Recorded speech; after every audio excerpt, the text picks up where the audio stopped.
오늘 지휘는 되게 재밌는 지휘입니다. 보통 감독님과 배우님을 모시고 하는 지휘가 대부분인데 오늘은 이 영화에 나온 배우님과 그리고 이 영화를 너무나 좋아하고 이 영화를 응원하는 또 다른 배우님, 그래서 그 두 명의 배우님과 그 영화 얘기와 함께 특히 그 작년 2018년 한 해는 그야말로 그 한국의 독립영화가 그 너무나 훌륭한 여성 배우들의 그 보고다라는 것을 거의 증명한 한 해였다고 생각을 해요.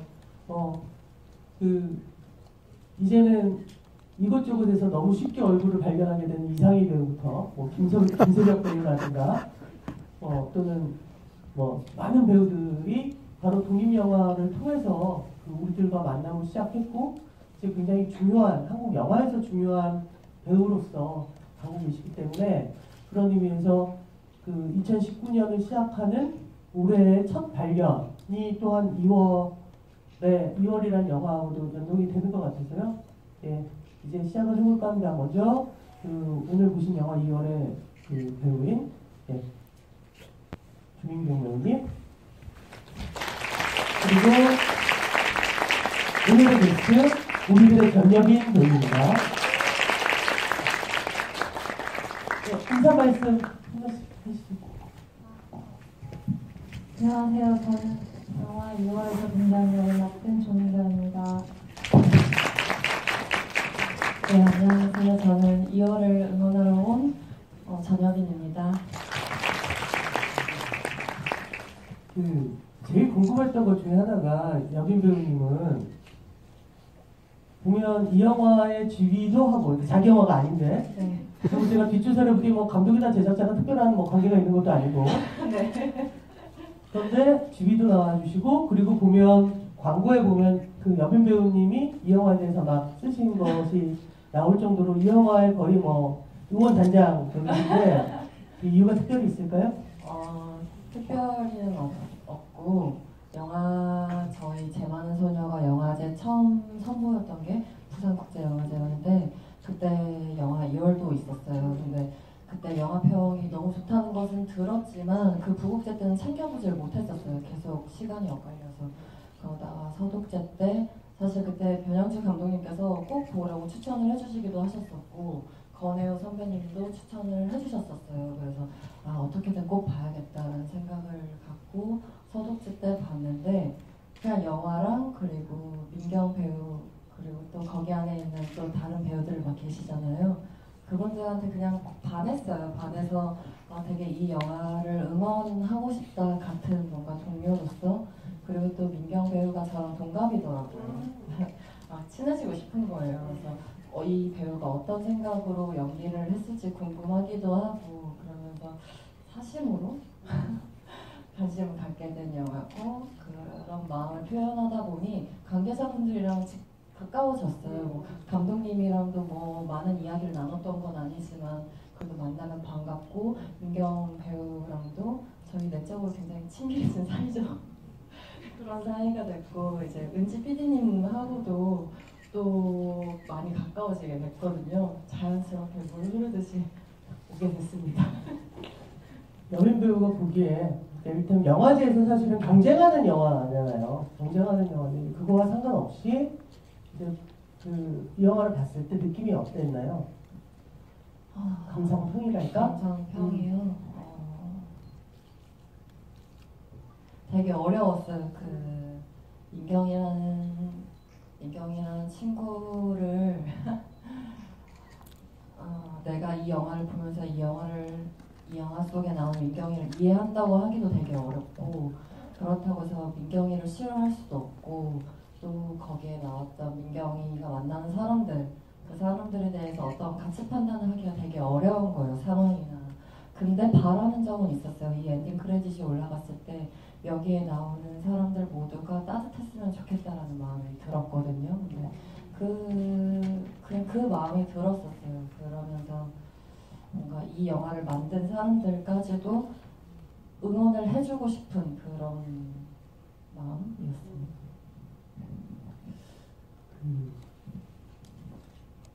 실제 이름도 민경이고 영화 속 이름도 민경이잖아요. 그건 의도된 건가요? 감독님이 민경 씨를 캐스팅한 이후에 이름을 민경이로 한 건가요? 아마 시나리오가 나오기 전에 음.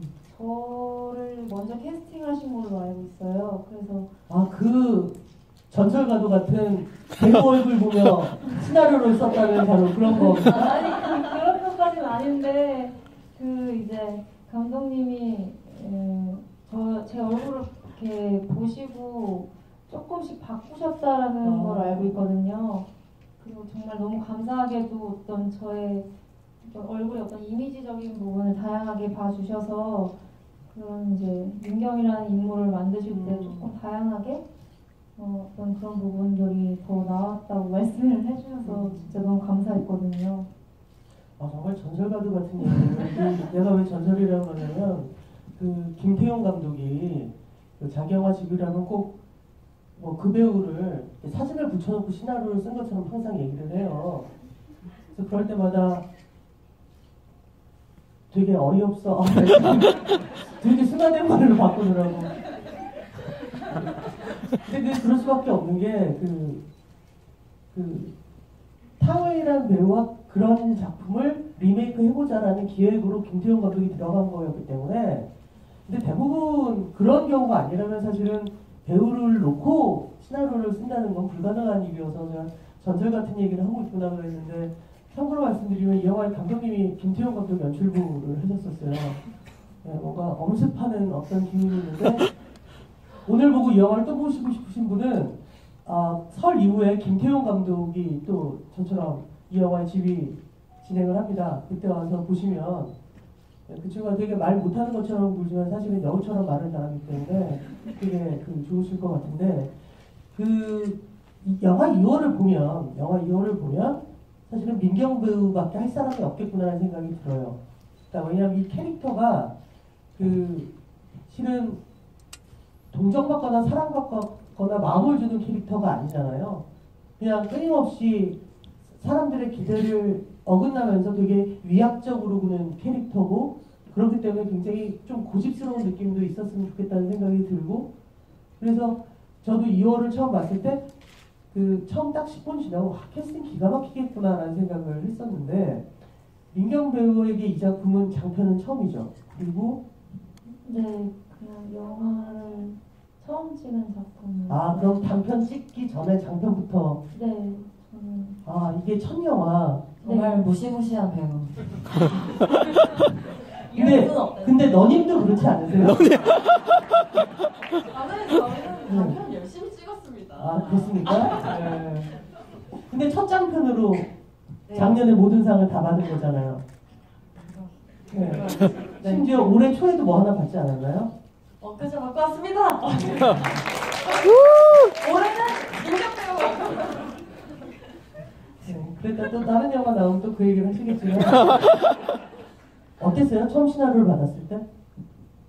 처음 시나리오가 사실은 맨 처음에 받았을 때는 이 내용이 아니었었어요.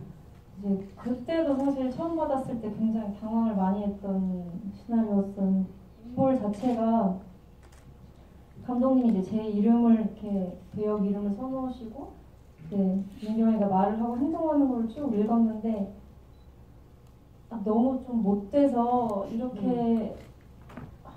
이렇게까지 해야 하는 어떤 인물인가? 약간 너무 많이 이제 당황스러워가지고 이걸 내가 어떻게 해야지 뭐 이런 생각을 하는 것도 이제 그런 생각을 할 어떤 생각도 없이 너무 조금 어렵다? 어려운 인상을 굉장히 많이 받았던 것 같아요. 처음 받았을 때. 그 시나리오를 읽고 이 씬은 진짜 어떻게 연기되지? 정말 제일 끔찍했던 씬이 있었어요. 이건 어떻게 해야 되지? 내가 이걸 할 수 있을까? 못하겠다. 이런 생각이 들었다. 근데 사실 이렇게 참 제 생각이 참 짧았던 게, 시나리오를 다 읽고 처음에는 제가 다 할 수 있을 줄 알았어요. 저희들도 다 저희가 그렇게 잘 찍을 줄 알고 있어요. 한 4회차쯤 후회하기 시작했는데. 근데 저는 그렇게 생각을 하고 딱 들어가는데, 첫날 처음 거 딱 그러니까 처음 이제 현장 간 날 그게 다 완전히 박살났거든요. 뭐였어요? 처음 찍은 장면이? 그러니까 처음 찍은 장 정말 별거 아닌 씬이었거든요. 이게 심지어 없어요. 잘려나간 씬인데 이제 고시원에서 이제 도둑 강의를 듣고 이제 나와서 선생님한테 약간 그런 거 아니라고, 그러니까 애걸복걸 하면서 막 질질 끌려다니는 그 선생님한테 그런 씬이었는데, 이 영화 카메라 연기? 카메라가 이제 처음 촬영장을 갔는데 이제 엄청 큰 카메라가 있는 거예요. 이렇게 제 키만한 카메라가 있고 여기서 연기를 해야 된다고 하시는데 되게 약간 난감했던 것 같아요. 내가 어디를 봐야 되지, 어떻게 연기를 해야 되지, 그런 거부터 시작해서 진짜 제가 어떤 가지고 있던 자신감이 약간 사실은 산산조각 났던 첫 촬영이었거든요. 그래가지고 굉장히 이제 제가 이제 시나리오를 읽었을 때 그 자신감 다 어디 가고 그런 것들 다 내려놓았던, 완전히 다 내려놓고 시작을 했던 것 같아요. 그래서 그날 다 내려놓고 다시 현장에 가서 찍었던 첫 장면은 뭐였어요? 모든 걸 다 내려놓고 맨날 내려놨거든요. 1회차 찍고 내려놓고 2회차 찍고 또 내려놓고, 왜냐면 약간 산 넘어 산 넘는 느낌? 그러면 바꿔 말할게요. 그 영화의 마지막 장면, 그 컨테이너에 실려서 네. 둥둥 떠올라가면서 네. 그 사선에서 클로즈업, 그러니까 바스트에서 클로즈업 사이에 그 슈트에서 이렇게 살며시 웃는 그 장면은 언제 찍은 거예요? 그거는 이제 딱 중간이었어요. 딱 중간에 그 시원이네 집을 먼저 쭉 찍고 그다음에 이제 컨테이너 엔딩을 찍고 이제 여진이네 집으로 넘어갔거든요. 그때 당시도 몰랐거든요. 그 컨테이너 앞에 커다란 녹색 스크린? 그쵸, 그게 다 CG니까. 네. 그래가지고 내가 여기 앞에서 연기를 해야 되는구나. 이거는 또 어떻게 해야 되는 것이, 내가 또 뭔가를 또 내려놓게 되는 또 순간이었거든요, 그때가. 그래가지고 약간 해리포터가 약간 촬영할 때 이런 느낌이었을까? 뭔가 그냥 흔드는 것도 다 직접 흔들어 주셨거든요. 그게 CG가 아니라. 헬프터하고 똑같은 거예요. 그래가지고- 스케일이 좀 달라서 그렇지. 네, 조금 네, 작은 공정은 같아. 그래가지고 그때 찍었을 때도 굉장히 신기한, 모든 걸 다 내려놓으면서도 뭔가 힘들긴 했지만 되게 신기한 경험이었던 것 같아요. 딱 그 엔딩 웃는 연기할 때 무슨 생각하면서 그 연기를 한 걸까요? 엔딩이요. 감독님 디렉션이 있었어요. 그 민경이가, 감독님이 저한테 이제 민경이가 어떤 엔딩은 이렇게 됐다라고 말씀해 주시지 않고, 민경이가 창밖을 내다봤을 때 민경이랑 이제 성훈이랑 같이 걸었던 길들, 학교로 데려다주고 데리러 오고 같이 슈퍼도 갔다가 오고, 그다음에 여진이랑 같이 시골길을 걷고 이런 것들을 보면서 딱 웃으라고 하시진 않으셨는데 어떤 선물을 받은 느낌이었으면 좋겠다라고 하셔가지고 그때는 그렇게 연기했던 것 같아요. 저는 그 마지막 장면에 그 민경 배우의 표정이 되게 좋았어요. 그러니까 사실은 굉장히 모호한 엔딩이고 판타지 같은 엔딩이죠. 그러니까 이 영화는 한 번도 판타지 같은 순간이 없다가 갑자기 뜬금없이 엔딩에서 판타지가 되잖아요. 근데 그게 정말 배우의 얼굴 힘으로 엮어지는 것 같아서 그게 되게 놀라웠었는데, 여빈 배우는 이 영화에서 제일 좋아하는 씬이나 뭐 슈트나 제일 좋아하는 장면. 민경 씨가 우물에 막 돌멩이를 집어넣잖아요. 저는 그 장면이 되게 좋아요. 왜냐면 왜요? 이상한가요? 그 장면, 힘쓰는 장면 좋아해서 그 장면이 좋은 게 뭔가 그 장면이 처음 볼 때는 몰랐는데 그게 왠지 그 친구를 생각해서 그 웅덩이를 채우는 것 같기도 하고, 또는 자기 자신의 어쨌든 그 두려움이 있으니까 웅덩이에 대한 그게 되게 중의적이라고 생각을 했어요. 그래서 그 장면이 왠지 모르게 마음에 많이 남더라고요. 근데 민경이가 그런 식의 행동을 많이 하는 것 같아요. 어린 아이한테도 그렇고 그 아저씨한테도 그렇고 조금 이게 어떻게 보면 친절일 때도 있고 근데 또 친절이 아닌 것 같을 때도 있고 이런 막 행동들이 있잖아요. 그 왔다 갔다 하는 마음들 근데 그 웅덩이에 막 돌을 막그 끌면서 막 집어 넣었을 때 그런 것들이 뭔가 이렇게 포괄되어 있는 것 같다고 해야 될까요? 그래서 그 장면을 굉장히 좋아. 그 장면은 감독이 뭐라고 연출을 얘기하실까요? 그때 막 어떤 연출이 딱히 없었던 것 같아요. 그때는 자연스럽게 그냥 그 돌을 이제 포대자루, 마대자루 그에 막 넣는데 처음에 이제 좀 돌이 몇 개 안 들어갔었나 봐요. 그래서 너무 무겁지 않게 찍혔다고 감독님이 이제 돌 거기 밭에 있는 다 모든 돌을 끌어 오셔가지고 이제 그걸 다 넣어가지고 막 땅 파가지고 엄청 큰 그래가지고 어떻게든 이제 제가 그걸 질질 자기 몸보다도 훨씬 무거운 그런 걸 이제 막 마구잡이로 막 넣는 막 어떻게 뭐 두려운 게 보여라 뭐 이런 게 하진 않았는데 그때 당시에 조금 화가 났던 것 같아요. 너무 춥고 이런데 감독님이 계속 돌을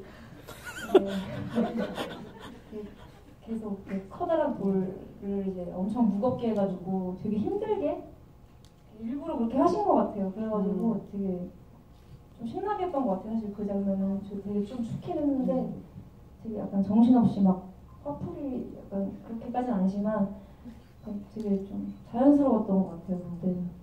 근데 그 여변 배우가 말한 것처럼 뭐랄까 이 영화는 그 우리의 상식적인 그러니까 우리가 흔히 영화에서 그 궁지에 몰린 여성이 그 관객과 손을 잡으며 그 다음 행보를 걷는 어떤 뻔한 방식을 결코 걷지 않잖아요. 그러니까 그 특히 그 누구죠 그 룸메 여진 그 여진의 집에 갈 때는 굉장히 위압적이고 물론 저는 그 집에 처음 갔을 때 여진의 이미지가 되게 좀 무서웠었어요. 네, 뭔가 뭐 이렇게 근데 그 영화에서 보면 거기서 그녀가 여진으로부터 상처를 받고 도망가는 것이 아니라 실은 스스로 상처받기 전에 그냥 쓱싹 해버리고 튀는 그런 것들이 굉장히 그 사실은 우리가 흔히 보는 궁지에 몰린 여성이라는 그 이야기 구조에서 본 적이 없는 캐릭터여서 근데 그게 놀라운 건 마지막까지 그 감정이 가는데 얘가 밉지는 않은 거죠. 그러니까 생존하는 무언가를 이게 좋은 얘기가 되진 않을 것 같긴 하지만 동물의 왕국 같은 프로그램을 보면 생존하기 위해서 끊임없이 가해를 하자, 그러니까 방어를 위한 가해를 하면서 생존을 하는, 그러니까 그야말로 들짐승 같은 걸 보면서 처음엔 으악 저렇게 물어뜯다니 뭐 이러면서 보지만 나중에는 그거 자체가 굉장히 예 마이크 대고 좀 하세요. 하나의 선처럼. 그렇지. 선수가 왜 그래? 내가 왜?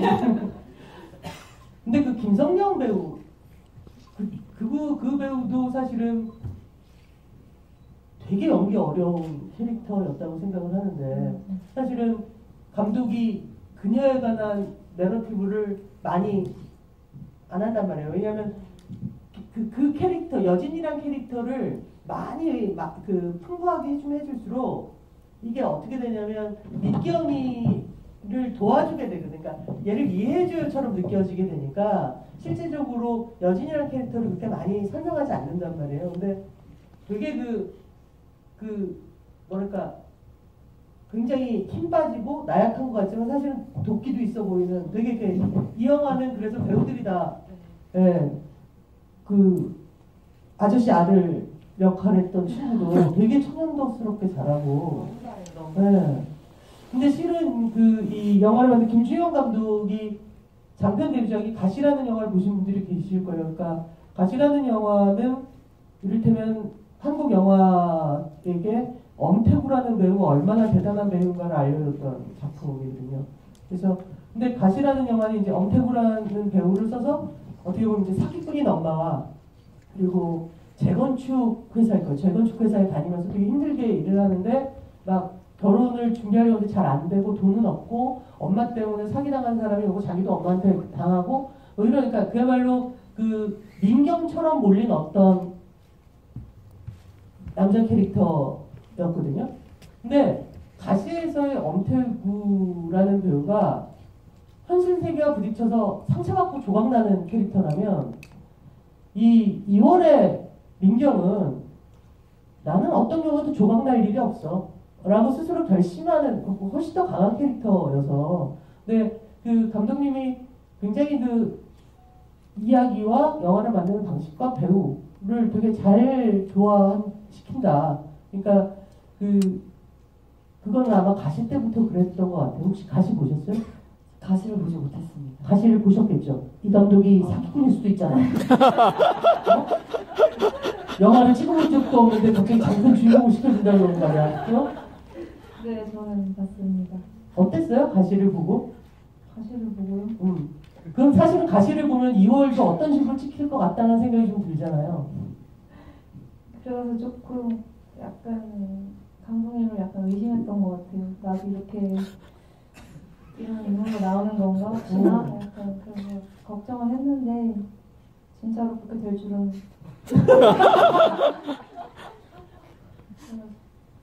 네, 좀 그럼에도 이제 그때 당시에는 영화를 잘 더 몰랐던 것 같아요. 그래서 그 영화를 이제 가시를 보고 나서 그리고 사실을 찍고 나서 더 생각을 많이 했던 것 같아요. 그 가시라는 영화에 대해서. 그래서 어떤 부분에 있어서 뭐 성이 다를 수는 있겠지만 어떤 인물이 계속 조금 변화하고 있다라는 그런 느낌? 이제 감독님이 이제 주로 이제 쓰시는. 그래서 그때 당시에는 어떤 그 남자 배우 이제 엄태구 씨가 한 역할도 쉽게 이해를 하기가 어렵고 2호를 찍고 나서도 이 민경이라는 제가 물론 연기는 했지만 완벽하게 이제 이해를 했다고 생각을 못했거든요. 근데 이제 개봉까지 오면서 더 뭔가 어떤 그 인물에 대해서 조금 더 다시 생각하게 되는 그런 지점이 있는 인물들인 것 같아요. 가시의 인물과 이제 2월의 민경. 여배우님, 영화를 찍을 때 그 네. 캐릭터가 100% 이해된 상태에서 하나요? 아닌 것 같아요. 그쵸. 네, 너무 아닌 것 같고 이제 민경 배우님이 아까 말씀해 주셨잖아요. 처음 촬영부터 매일매일 내려놨다고 처음에. 근데 저는 그 표현이 너무 좋았어요. 그래서 사실 이런 연기가 또 나올 수 있는 게 아니었을까 또 싶기도 하고. 그러니까 전 되게 신기했거든요. 이 영화 보면서 그 민경 배우의 연기가 너무 신기한 거예요. 이 연기도 어디서 보지 못했던 연기였던 것 같아요. 그래서 이 사람이 무슨 생각으로 이 캐릭터를 어떻게 이해하고 찍었을까 저 너무 궁금했거든요. 그래서 제가 작년부터 우리 만나서 서로 어떻게 연기를 했는지 이야기를 하자. 한 그거를 한 3-4번을 얘기를 했는데 아직 만나서 얘기를 못했어요. 그래서 오늘 들어야겠다. 오늘 뒷풀이도 할 거니까 그게 들어야겠다고 작정하고 제일 왔는데 궁금한 거 한번 질문해 보시죠. 정말 궁금해. 그러니까 내려놓으셨다고 하셨는데 어떤 면에서 이 캐릭터를 또 내려놓으셨는지. 근데 또 한 가지는 또 잡고 갈 만한 그 포인트는 있었을 거 아니에요. 민경이라는 사람에 대해서 어떻게 이해를 하고 이거 하나만큼은 내가 내려놓지 말고 가져가야겠다라고 했던 어떤 메인 그 카테고리라고 해야 되나요? 인물에 대한 그런 것이 있었는지 궁금합니다. 진짜 찍는 내내 어려웠어요. 민경이가 하는 어떤 내가 완벽하게 이해하지도 못한 채로 해야 되는 어떤 불안감도 있었고 그럼에도 이제 정말 너무 다행이었던 거는 감독님의 불안 때문에 그런 것도 있는데 풀이를 굉장히 오래 했어요. 이야기를 굉장히 많이 했고 감독님이 심지어 제가 어떤 저만의 분석을 할까봐 이제 시나리오가 이제 진행될 때마다 한 번 읽고 뺏어가셨거든요. 그래가지고 이제 제가 그럼에도 감독님이 이제 뺏어가시고 나서 이제 뺏고 나서 이제 이걸 어떻게 읽었냐 이제 이런 얘기를 하면서 되게 많은 이야기를 나누는데 그래서 제가 제일 중요하게 생각했던 거는 감독님이 얘기했던 부분이 이제 시선이었어요. 민경이가 누구를 어떻게 보고 그다음에 상대가 이야기할 때 얘를 어떻게 보고 이런 것들을 얘기를 하셨는데 진짜 어려웠어요. 민경이의 어떤 리액션이 제일 어려웠던 것 같아요. 민경이가 이 친구 상대방의 이야기를 듣고 어떻게 반응할까 이게 좀 잘 안 보여가지고 굉장히 어려웠는데 민경의 어떤 그런 감정 같은 경우는 사실 제가 촬영을 진행하면서 민경이랑 같은 어떤 경험들 촬영을 하면서 이제 인물이 겪었던 걸 똑같이 겪잖아요. 그런 걸로 어쩔 수 없이 감정이 조금 쌓이더라고요. 민경이가 겪는 어떤 감정들이 그런 것도 있었고 감독님이 전사를 설정하지 않으셨어요. 전사를 절대 설정하지 않으시고 이 상황에 놓인 인물이 하는 표현이었으면 좋겠다고 얘기를 하셔서 진짜 그 상황에 집중을 굉장히 많이 했거든요. 찍을 때 물론 이제 다른 배우분들이랑 리딩도 굉장히 많이 했어요. 리딩을 하면서 어떤 감독님이 원하시는 포인트랑 톤 같은 거를 미리 프리 동안 잡아가고 그리고 현장에서 그 환경? 그때 느꼈던 것 같아요. 이 환경이랑 이 같은 배우들이랑 연기를 할 때 오는 어떤 반응들 이런 것들이 감독님이 했던 이야기들이랑 촬영 현장에서 이제 제가 느낀 것들로 나왔던 것 같아요. 그렇군요. 네. 되게 다르죠? 네. 네, 되게 다를 것 같아요. 서로 많이 이렇게 좀 달랐던 것 같아요. 연기를 한 게. 근데 저는 너무 신기한 게 이제 민경 씨는 그 리액션에 대해서 되게 고민을 많이 하셨다고 했는데 저는 그 리액션이 너무 신기한 거예요. 그러니까 일상적으로 추리할 수 있는 그 리액션이 아니에요. 이 영화에서 나온 민경의 리액션이. 근데 그게 너무 신기하고 또 한편으로 그녀의 영화 그 전에 작업을 하신 게 없다고 하시니까 어떻게 그거를 생각해서 표현을 했지? 라는 생각이 드는 거예요. 되게 뭔가 저도 관객으로서 그녀가 되게 궁금하고 또 같은 배우로서 동료 배우로서는 그런 지점이 되게 부럽기도 하고 내가 만약에 이 상황에 놓였으면 나는 민경 씨처럼 그런 리액션을 내가 생각할 수 있었을까? 라는 것을 고민해보면서 사실 공부가 되게 많이 됐던 작품이에요. 배우로서 되게 많이 됐었고 그리고 이 영화를 봤을 때 얼굴들을 바라보는 기쁨이 되게 컸었어요. 민경 씨의 얼굴, 김성영 배우의 얼굴, 또 그 꼬마 배우 성훈 배우님 그리고 그 아저씨 선배님 진규. 영화에서 진규. 네, 진규 아저씨. 사실은 이 영화에서 지금 유일하게 따뜻한 데서 겨울을 나시거든요. 아, 네. 근데 그 선배님은 그 말 톤이 되게 재밌으시더라고요. 그리고 그 아가 배우는 사실 제일 좋았던 건 계란 날리는 그 스냅. 어떻게 연습을 했을까? 되게 궁금하더라고요. 착 하는 게. 전혀 예상하지도 못한. 근데 그 성훈 배우와 그 민경 배우 그 둘 사이 그리고 민경 배우와 여진 역을 했던 성영 배우의 그 사이가 이렇게 두 명 이렇게 얼굴들이 붙어 있을 때 그 힘이라고 해야 되나요? 관계의 힘이라고 해야 되나요? 그걸 바라보는 것이 굉장히 좋았었어요. 이 영화에서 그 성훈 배우와 성훈이라는 아이와 민경이의 관계가 가장 좋을 수밖에 없는 건 사실은 성훈이만이 민경이를 동정하지 않잖아요. 네. 그러니까 민경이 입장에서는 방어벽을 가질 이유가 없죠. 네. 네. 그래서 사실은 이 영화에서 우리는 사실 눈치를 채잖아요.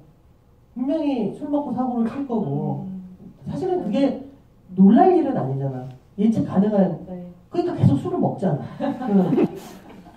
그리고 그 순간 이 파라다이스는 아작이 난다는 걸 우리는 알고 있는데도 불구하고 아마 영화를 보면서 가장 안 그랬으면 좋겠다. 그냥 여기서 영화가 끝나면 큰일 나는데 근데 그랬으면 좋겠다고 생각이 드는 건 아마 민경이가 가장 안정되어 있는 상황 때문이었을 것 같아요.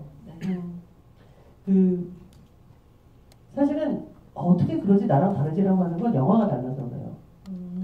영화가 달라서 그러니까 뭐냐면 이를테면 그 여빈 배우가 영화에서 보여줬던 건 어떤 처연함이잖아요. 네. 근데 그 처연함을 이 영화는 어떻게 표현하냐면 처연한 상태 나를 관주하는 나를 실체화시켜버린 거거든요. 그러니까 사실은 영화가 너무나 다른 거죠. 네. 그러니까 여기에 처연하고 힘든 내가 있어. 근데 그 여빈 배우의 영화는 그것을 끊임없이 따라가면서 이 친구가 단호하게 결심하고 네. 그 다음 길로 가는 걸 보여주는 거고 이 영화는 그 처연한 상태에 있는 나를 우리가 이제 머릿속에서 화상 하나를 만들어요.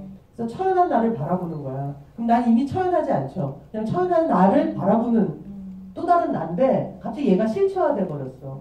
그래서 그런 표정으로 이를테면 그게 어쩌면 감독이 민경이라는 캐릭터가 세상을 뚫고 버틸 수 있는 유일한 방법은 그런 방어벽밖에 없을 것이라고 생각했을 수도 있을 것 같고 그것을 굉장히 잘했던 건 어쩌면 영화 경험이 없기 때문에 더 잘했을 수도 있을 것 같아요. 그래서 사실은 민경 배우 입장에서는 큰일이 난 거죠.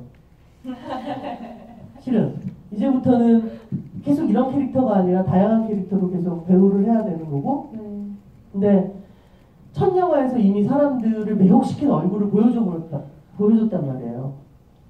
이제는 내려놓을 수도 없을 거고.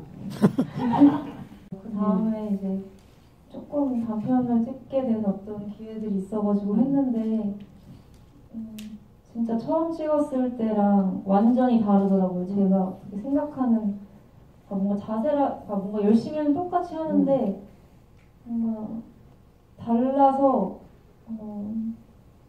조금 더 어려워지기는 했어요. 그래서 주위에서 선배님들이 이제 걱정도 많이 해주시더라고요. 이게 아마 민경이가 처음 찍어서 가능했던 부분들이 분명히 있었을 텐데 좀 더 어려워질 수 있겠다, 힘들 수 있겠다라는 말씀을 해서 그걸 지금 좀 체감을 하고 있어서 경험이 많이 없는데도 그래서 요즘 그게 최대 고민이에요. 지금. 선배인 척해. 선배도 진짜 민경 씨 두려워하지 마시고요. 장난이고 저는 민경 배우를 잘 모르지만 민경 배우를 믿고 그리고 저도 되게 많이 헤매고 있거든요. 근데 제 연기에 있어서 중요한 건 배우가 자기 자신을 믿고 함께 하는 사람들을 믿는 것 같아요. 그냥 저도 잘 모르겠어서 그래서 요즘 제 마음속에 가장 큰 키워드는 용기거든요. 용기 그리고 함께. 그래서 이번에 저도 제만소년 끝내고 사실 제가 제만소년 끝내고 한동안 작품을 못했어요. 그 작품을 저도 거의 한 1년 만에 들어간 영화들이었었어요. 천문이랑 해치지 않아가. 그러면서 고민이 막 머릿속에 생각이 너무 많아지는 거예요. 연기를 하는데. 근데 그게 어떻게 보면 뭔가 잘하는 연기를 하고 싶어서 막 생각이 많아졌던 것 같아요. 그래서 사실 그거 잘하는 연기를 향해서 달려가려고 하지 않았고 그 주변 사람들이랑 어울릴 그 주변 배우들 그 역할들이랑 잘 어우러졌으면 좋겠다라는 생각이 또 그 현장에서 저의 과제였어요. 그래서 잘했는지 못했는지는 모르겠지만 그냥 어쩔 수 없는 것 같아요. 배우는 그냥 내가 나를 격려하고 그리고 모니터링 해주는 스태프님들, 뭐 감독님을 믿고 가는 수밖에 우리 힘내봐요. 그럴 것 같아요. 그러니까 이를테면 독립장편 영화에서 타이틀로를 잡고 주목을 받고 근데 사실은 연기하는 게 어렵지 않거든요. 왜냐하면 대부분의 그 독립장편 영화는 많은 캐릭터들이 무언가를 도모하며 이를테면 이야기 구조에 이를테면 바퀴처럼 굴러가는 게 아니라 사실은 자기가 할 수 있는 모든 걸 다해서 관객의 손을 부여잡고 끝까지 그냥 질러가는 거잖아요. 그러니까 자기가 보여줄 수 있는 것을 힘들지만 자기가 보여줄 수 있는 걸 온전하게 다 보여줄 수 있어요. 근데 이를테면 그 이상희 배우를 예를 든다면 네. 상희 배우가 터널에 나온 장면을 가지고 상희 배우가 뭘 보여주겠어요?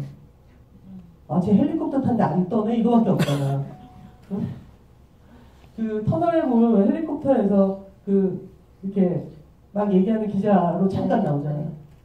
그런데 그 이후에 상희 배우가 계속적으로 연기를 하면서 저는 그 미스터 선샤인에서 상희 배우가 그 씬 전체에서 그야말로 가장 중요한 것들 자기가 분위기를 다 하는 연기를 하고 라이프에서는 더 뭐 좋았다고 생각을 하거든요. 그래서 그 드라마에서 연기지만 거기서의 상희 배우 모습을 보면서 너무 좋았어요. 아, 이 친구는 막 드디어 막 이제 다 하는구나. 그러니까 그 바퀴의 역할이라는 게 사실은 배우에서 되게 중요한 거. 그래서 아마 함께라는 키워드를 얘기했을 것 같아요.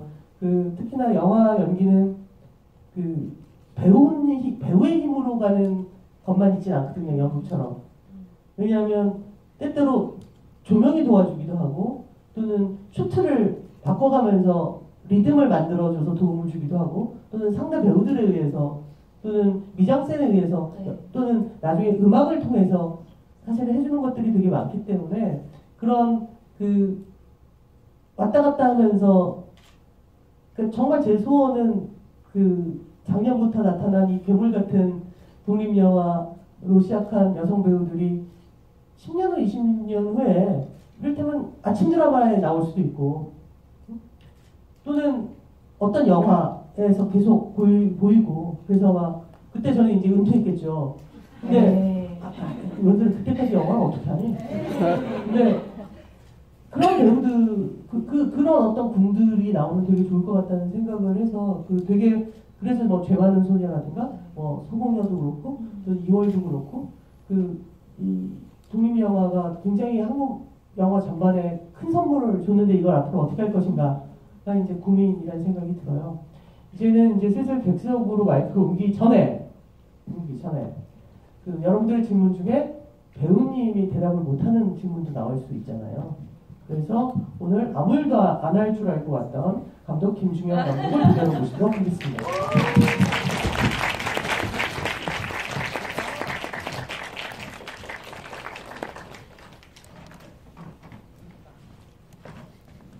마이크는 여빈 배우랑 같이 좀 일단 관객분들께 한 말씀. 안녕하세요. 저는 2호를 연출한 김중현입니다. 객석으로 넘기기 전에 하나만 여쭤볼게요. 왜 캐스팅을 한 겁니까? 시나리오도 제대로 된 게 아니었었어요, 정말? 네, 시나리오는 그러니까 제가 느끼기에는 완벽한 시나리오는 아니었어요. 애매하기도 하고 좀 고쳐야 되는 데라는 생각인데 되게 추상적인 상상으로 인물이 만들어지거나 이런 것들이 많았었거든요. 아니면 제가 주변에 있던 인물들이 채워지거나 그러니까 좀 이게 입체감이 없다는 느낌이어서 제 단순하다는 캐릭터 단순한 느낌? 사실 행동하는 건 복잡한데 제가 그려지는 인물의 이미지는 그냥 한 표정밖에 없는 것 같은 느낌이었었어요. 표정이 하나? 근데 윤정이 이 친구를 만나는데 표정이 너무 많다는 느낌이 드는 거예요.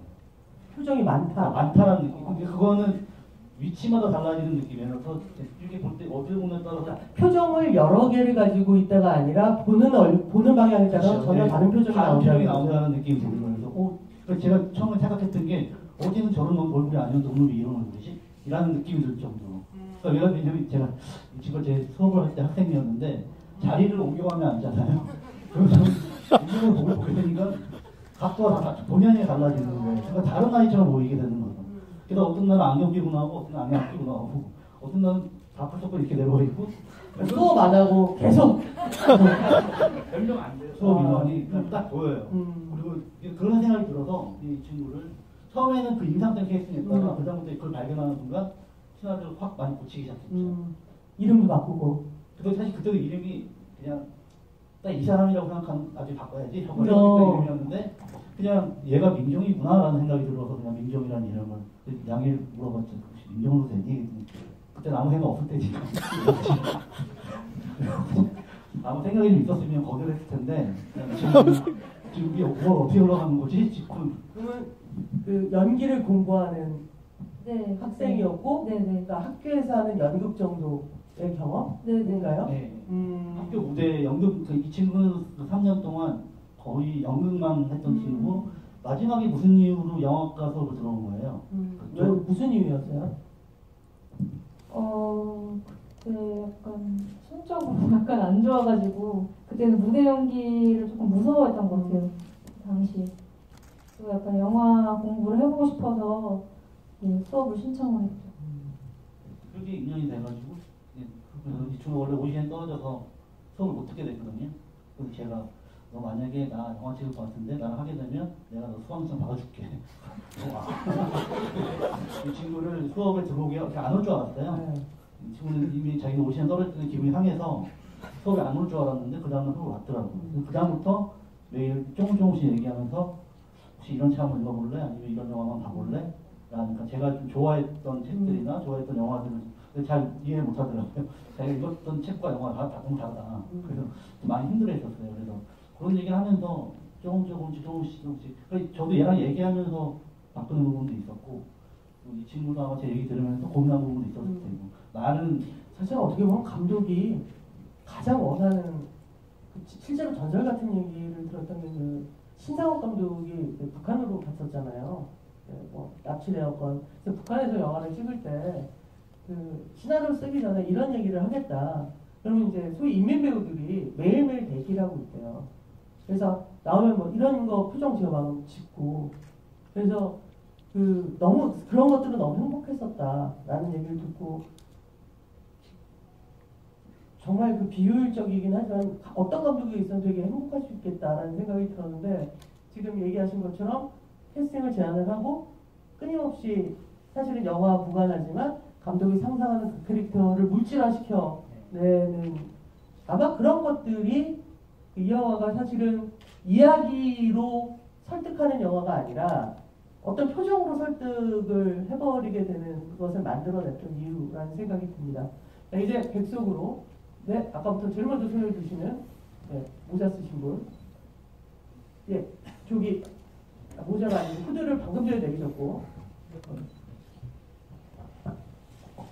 네, 안녕하세요. 저 지금 참여하려고 진해에서 올라왔어요. 오늘 두 배우를 만나고 싶어가지고 올라왔는데 저는 질문이 이 영화에서 보면은 민경이 여진 얼굴에 바로 후 보는 장면 두 장면이 있잖아요. 처음에 오픈 스턴스에서 숨고 부스러져 있는 여진에게 후 보는 장면이랑 마지막 싸울 때 후 보는 장면인데 이 두 장면이 감독님이 디렉션하실 때 의미를 똑같이 의미를 했는지 아니면은 배우분이 연기하시기에 어떤 의미를 연기하셨는지 그게 궁금합니다. 그 당시에는 그 부분도 사실 이해하기가 굉장히 쉽지가 않았었는데 감독님이 해주셨던 이야기를 그냥 받아들이려고 했던 것 같아요.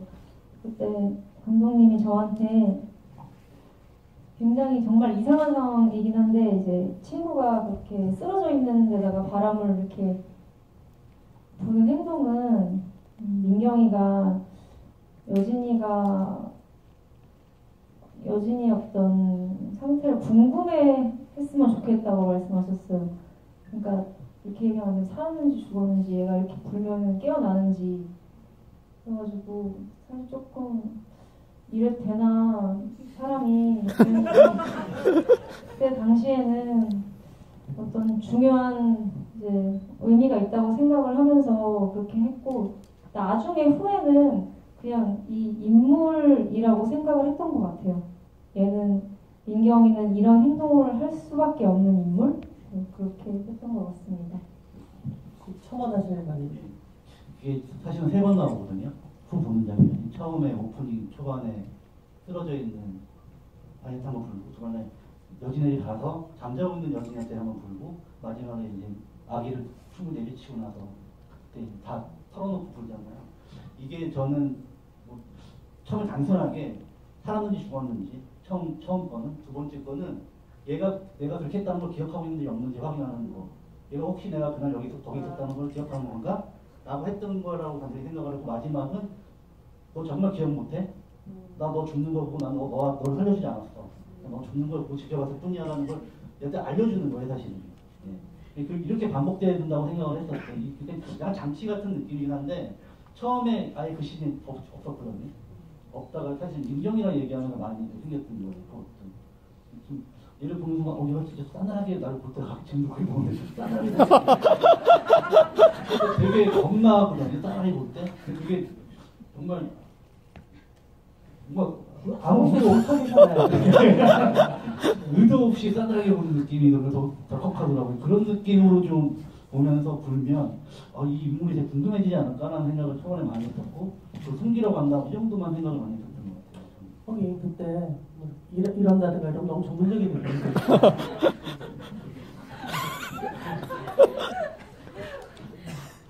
그렇답니다. 또 지금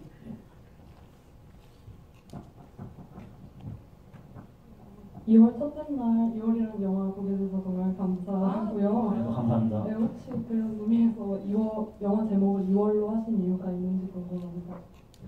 그러니까 2월이라고 했던 게 사실은 딱 계절 달 2월을 생각을 했어요. 그러니까 겨울의 끝, 겨울의 마지막을 보내는 느낌. 2월을 민영이 견뎠으면 좋겠다. 이해만 버틴 법이니까라는 생각. 3월도 춥고 2월도 추운데 왠지 기분상 3월만 되면 좀 옷도 가벼워질 것 같고 그런 기분이 들잖아요. 그것 때문에 2월이라고 생각을 했는데 단순하게 그렇게 생각했다. 저희 PD와 촬영 감독이 좋다. 근데 숫자 2보다 그냥 2로 하자. 이제 2월 된다는 느낌도 민정의 느낌과 맞다. 좀 약간 올드하지만 그래서 저는 그리고 곰곰 생각해 보니까 그 제목이 약간 좀 촌스럽긴 하지만 민경이를 가장 많이 설명할 수 있는 계절적 느낌, 겨울에서 가장 끝이라는 느낌이 더 설명되는 것 같아요. 그러니까 약간 희망이라는 느낌도 붙어 있으면서 좀 견뎌야 한다는 그런 좀 고됨 이런 것도 좀 있고 그런 약간 복잡한 어떤 2월달 그리고 약간 모자른 달이잖아요. 또 다른 달에 비하면 또 묘한 느낌도 좀 있고 그래서 그런 것도 종합적으로 우연하게 농담처럼 얘기했지만 정말 민경이가 닮아 있다라는 생각을 좀 많이 했던 것 같아요. 지구온난화 이전의 2월. 또 모자 쓰신 분?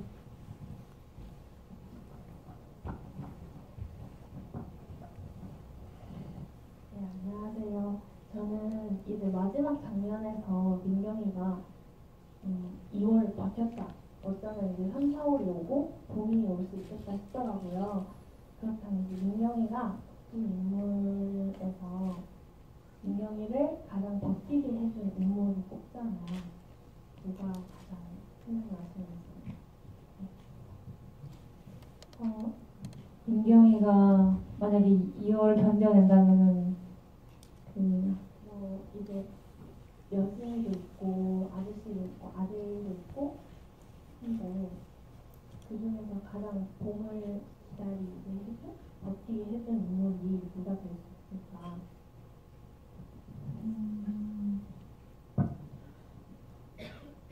사실 생각을 안 해보긴 했는데 잠깐이었던 것 같아요. 만약에 그럴 수 있다면은 아무래도 이제 성훈이가 아니었을까라는 생각이 들긴 하는데 그것도 아주 잠깐? 왜냐면 민경이는 그 힘이라고 말할 수는 없겠지만 그래도 그래서 어떤 길 위를 전전하는 힘이 민경이가 가진 걸로만 하지 않을까? 어떤 외부의 도움을 받지 않고 저는 그렇게 생각합니다. 민경이는 타인에 대해 관심이 없지 않나요?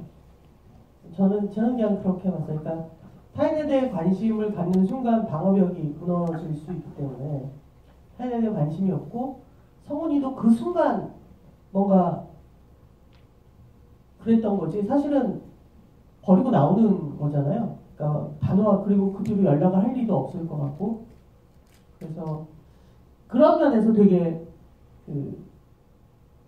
오랜만에 혹은 처음으로 만나는 캐릭터 그러니까 아기를 또는 위압적이거나 아기가 있음을 숨기지 않는 캐릭터였다는 생각도 들어요. 네, 옆에 계신 분 갔다가 뒤로 가겠습니다.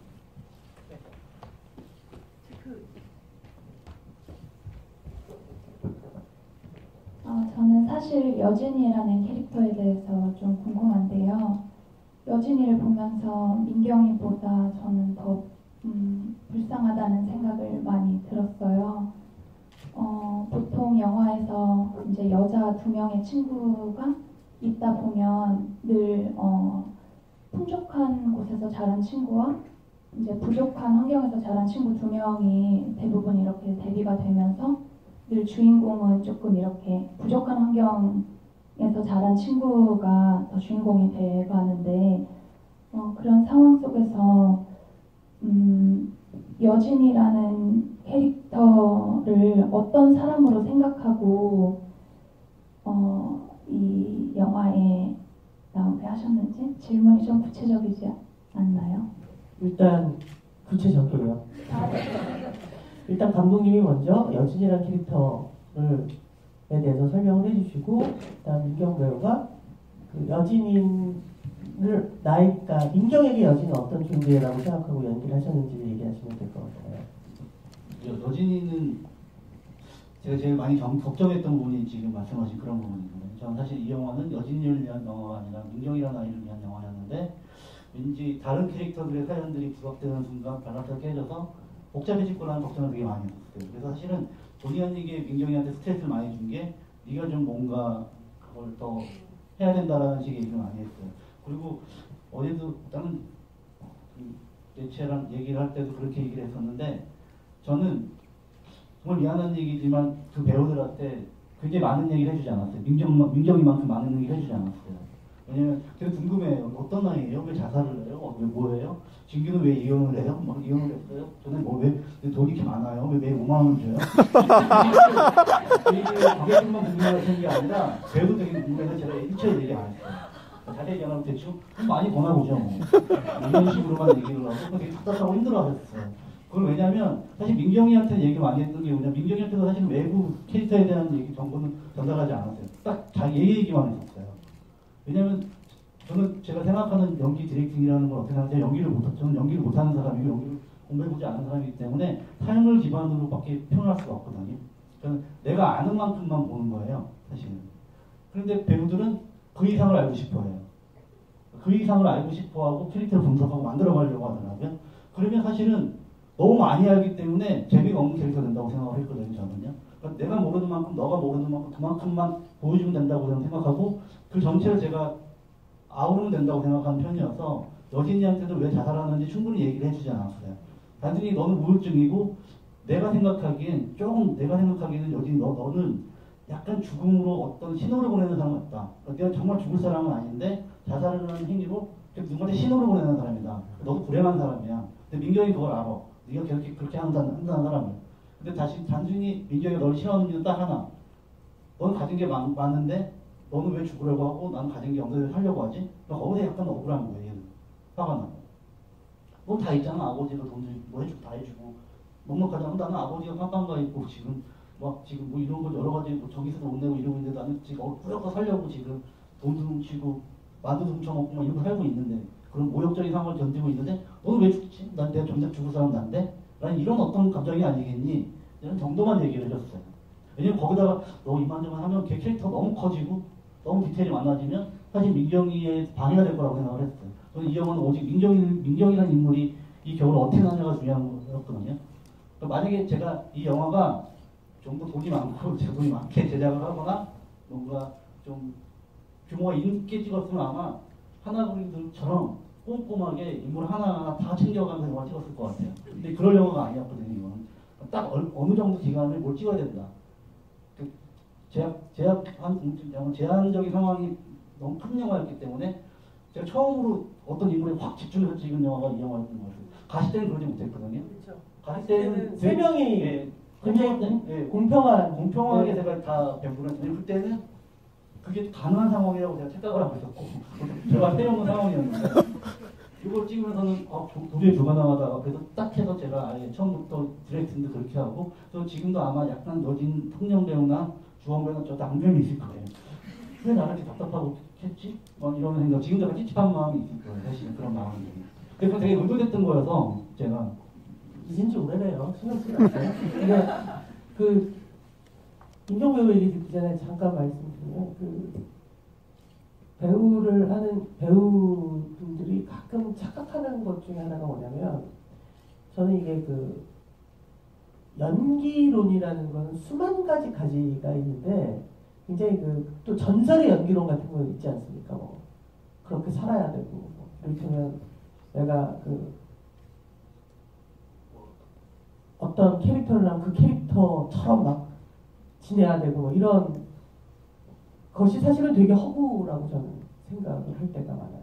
왜냐하면 영화는 연극과 달라서 처음 얘기의 시작부터 끝까지를 순서대로 찍는 것이 아니라 애초에 씬 또는 쇼트 연기를 해야 되기 때문에 사실은 그 내러티브를 구성하는 연기를 하는 거지 내러티브를 만드는 연기를 하는 건 아니라고 생각을 하거든요. 근데 많은 그 처음 연기를 막 하는 친구들이 자기 캐릭터를 맡았을 때 그 캐릭터의 앞뒤를 상상해 오는 경우가 있어요. 그러니까 영화에서는 하도 구박을 받아서 뭐 가족이랑 밥을 먹다가 상을 얻고 나가는 역할이야. 근데 갑자기 뭐 이 친구가 사실은 초등학교 때 이런 기억이 있고요. 뭐 이런 식으로 만들어 오는 경우가 있어요. 근데 그게 굉장히 위험하거든요. 왜냐하면 그게 아니면 어떻게 해요? 그러니까 그래서 언제나 그 순간이니까 이를테면 되게 물질적인 연기를 필요로 하기 때문에 감독은 아마도 그것에 대한 경계, 서로 막 촬영에 들어갈 때 서로 상대방이라는 캐릭터를 너무 잘 이해하고 있는 거야. 라는 것이 나오는 것을 경계했던 거죠.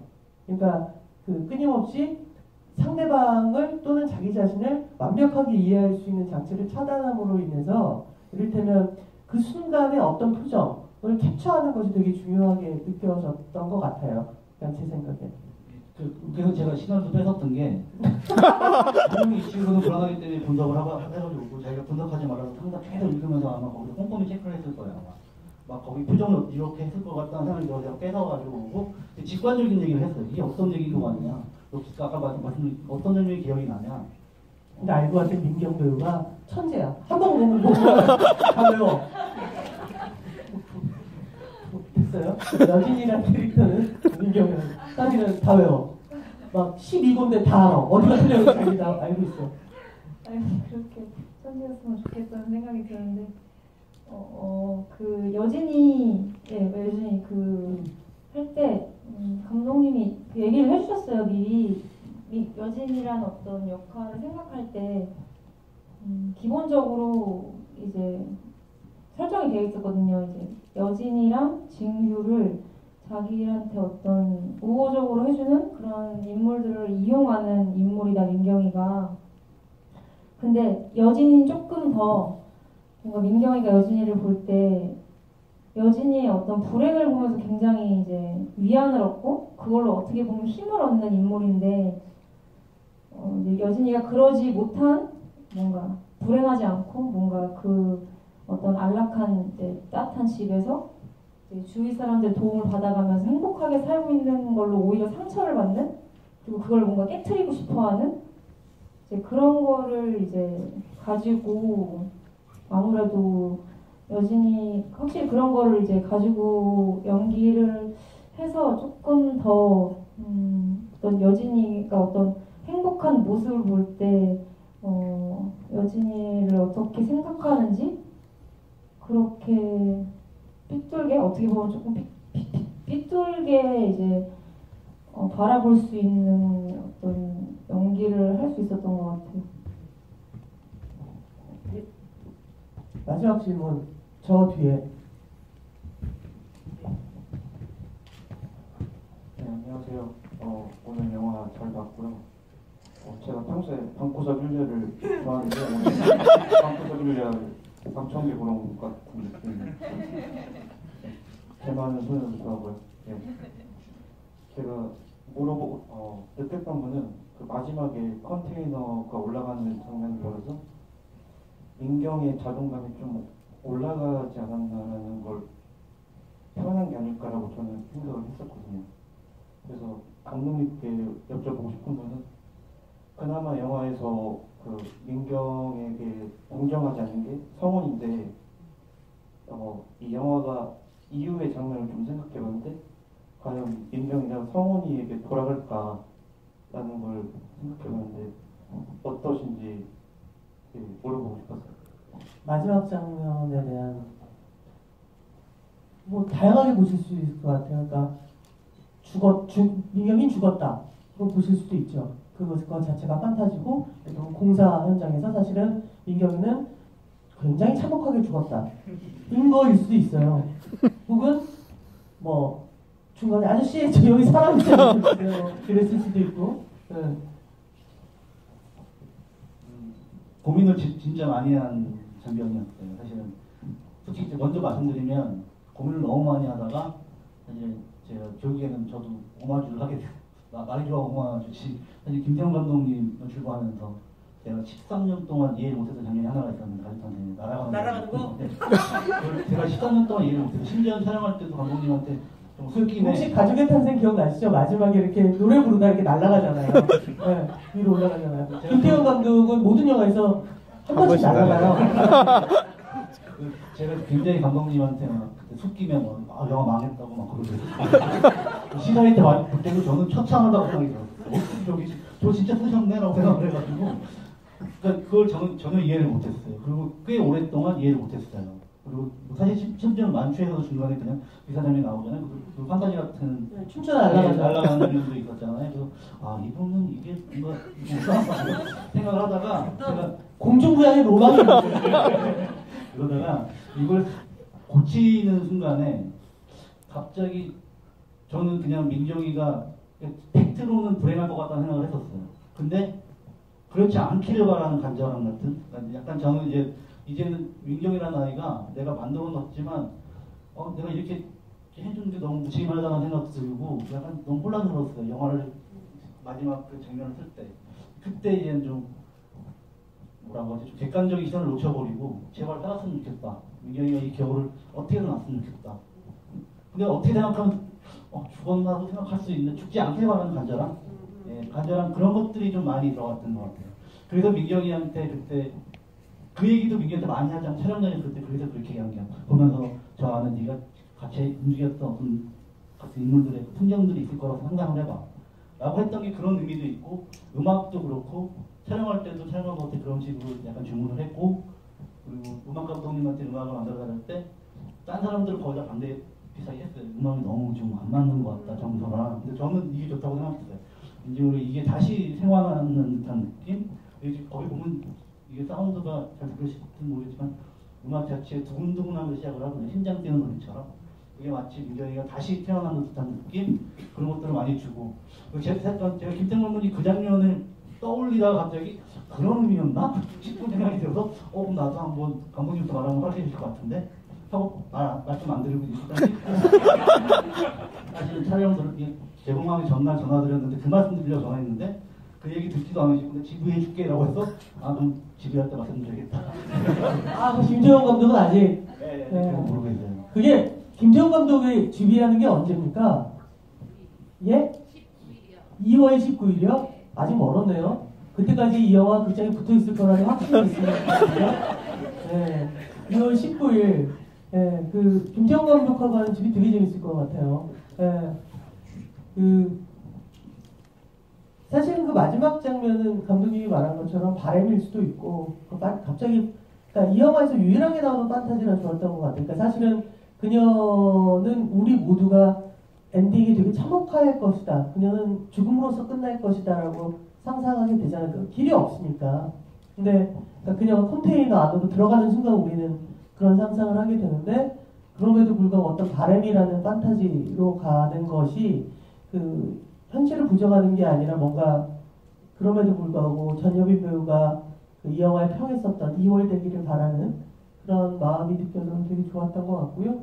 그 마지막으로 여빈 배우나 그 현재 준비하고 있거나 하고 있는 프로젝트가 있으면 잠깐 여러분들의 다음을 기대하는 분들께. 네, 저는 해치지 않아랑 천문이라는 영화를 한 일주일 전에 아주 열심히 다 끝마쳤고 또 그 다음에 열심히 소처럼 일하고 싶어서 작품들을 계속 만나려고 노력하고 있거든요. 연기를 진짜 열심히 하고 싶어요. 많이 하고 싶고 그렇습니다.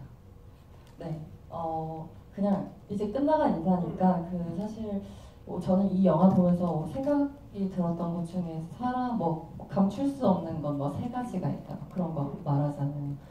사랑을 감출 수 없고 그 사랑이 감정인 것 같아요. 감정을 감출 수 없고 미소를 감출 수 없고 그리고 가난을 감출 수 없다라는 말이 있었는데 민경이 처한 상황이 어쨌든 그 환경이 자신의 마음도 강팍하기 때문에 마음도 가난하고 그 외부적인 환경도 가난이 어쨌든 그녀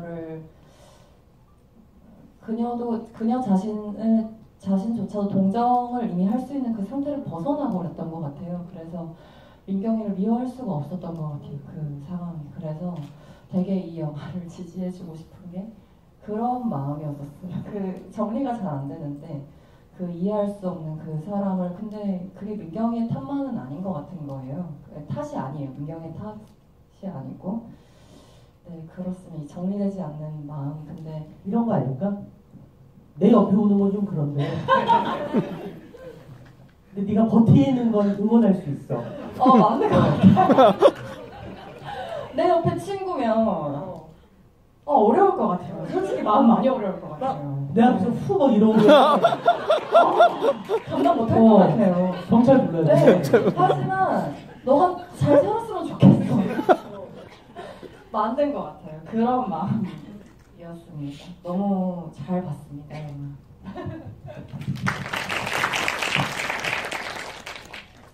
저는 사실 이렇게 딱 뚜렷하게 하고 있는 건 사실 없고 저번에 얼마 전에 찍은 거 이제 녹음 푸시하러 갈 것 같고 이제 영화를 상영하는 동안 만나는 분들이랑 잘 얘기하고 싶은 지금 요즘에는 이제 그런 생각을 이제 되게 이렇게 깊이 진지하게 하고 있고 그리고 또 뭘 얘기해야 되지? 저도 마무리 얘기해도 되는 거죠? 이렇게 배성재 감독님이랑 여빈이랑 이렇게 같이 여빈 배우분이랑 이렇게 같이 GV를 할 수 있게 돼서 전 너무 좋거든요. 저도 방구석 1년 액션을 근데 감독님 이제 새 작품으로 하셔서 이제 그만두셨어요. 네, 이번 주부터 오늘부터 저 안 나와요. 그래서 저번에 저도 마지막으로 나오신 거 이제 시청하고 그래도 나는 진짜 행운이다. 끝나고 이렇게 방구석 1년에서는 끝났지만 이렇게 내가 너무 작품에 GV라로 와주시다니 그래서 너무 감사했고 여빈이도 어떻게 보면은 제가 이제 이런 영화를 찍는 것 자체가 낯선 어떤 익숙치 않은 사람이었는데 이제 재작년 부산에서부터 이렇게 만나서 되게 많이 이렇게 응원도 해주고 알게 모르게 진짜 많이 힘을 받았거든요. 근데 이제 여기까지 와서 이렇게 이야기 함께 나눠주고 해가지고 오늘 조금 떨리긴 했지만 그래도 너무 진짜 뜻깊고 감사한 시간이었습니다. 정말 감사합니다. 아까 김경 배우가 영화를 다 찍었지만 완벽하게 그것을 한 것 같진 않다. 여빈 배우도 그렇고. 근데 영화는 결국 만들어져서 상영을 하고 관객하고 만나는 날 완성되는 것 같아요. 그래서 아마 그 영화를 찍으면서 이건 뭐야? 내가 했지만 이게 뭐였을까라는 게 사실은 관객들의 리액션, 관객들의 감상을 통해서 내가 했던 표정이 이렇게 보여지는 거구나. 그러니까 나는 사실은 A라는 생각을 조금 하다가 감독이 야 그런 생각도 하지 말라 그래서 지우고서 그냥 어떤 걸 한 건데 관객들은 그걸 B로 읽기도 하고 C로 읽기도 하는구나. 그러면 그 순간 나의 그 표정은 누군가에게 B로도 보이고 C로도 보이는 거라고 각인하는 순간 그 다음 영화를 하게 되는 길이 열리는 것 같아요. 그래서 아마 이를테면 우리는 죄 많은 소녀 다음에 여빈 배우는 죄 많은 소녀가 아니라 또 다른 그러면서 관객들을 만나고 너 마지막에 그런 표정 너무 그랬어. 나한테 그런 게 있구나를 깨달으면서 이를테면 자기 얼굴에 인장을 하나씩 하나씩 붙이면서 그 다음 행보를 걷는 거라 그런 공정들을 겪으시고 나면 그 뒤에 민경 배우가 우리에게 어떤 모습으로 다시 보일까 이런 것들 또는 드디어 우리가 보게 되는 그 전여빈의 그 조단한 연기는 과연 어떠한가 그냥 그런 것들 굉장히 궁금하거든요. 왜냐하면 드디어 이제 막 그 연기 그만둘 생각도 하고 이러다가 이제 연기 너 앞으로 한 10년은 더 하래 라는 명을 받고 이제 어떤 그 길을 걷고 있는 그 얼굴들을 계속 기억해 주신다면 그 아마 되게 행복한 2019년 그 우리가 열광하는 여성 배우들의 얼굴들과 만나실 수 있을 거라는 생각이 듭니다. 다시 한번 끝까지 앉아서 함께 참여해주셔서 감사하고요. 오늘 저에게 영화를 보여준 감독님, 배우님 그리고 함께해준 전여 배우들께 큰 박수 부탁드립니다. 감사합니다.